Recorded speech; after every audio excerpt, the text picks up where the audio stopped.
I was born and raised in Prince George. My dad worked in the logging industry, so I've been around both the lumber and the trucking industry for most of my working career. My name is Annie Horning. I'm the CEO of Excel Transportation. We move the fiber. We are the link from the sawmills to the pulp mills, from the bush to the pellet plants.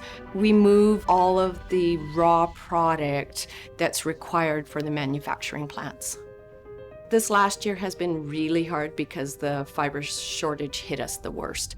They'd been predicting it for about 10 years, and it really hit home this year.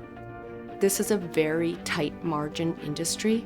Very tight. We won't succeed if we don't continuously look for a better way, which is why the Esso program came to us in the beginning.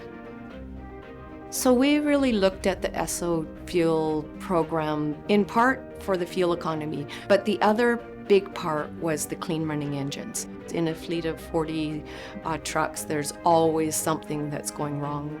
For me, the biggest worry I have each day is to make sure that we have enough trucks available, and since we've switched over to diesel efficient, we're doing less work on our DEF systems. We don't have to have any more cycles. Trucks start up as normal. They can idle the extra little bit of time in the winter when it's cold. 80% of our fleet is using Esso Diesel Efficient, and our numbers came back at a 4.8% improvement in fuel efficiencies. That's our whole business is trucking.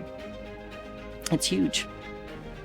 Any opportunity to save some money that impacts either our bottom line or gives us the opportunity to give better rates out to our customers just helps to move us forward in the business. Do a test run on it and switch over, because we have noticed such a good outcome from this fuel.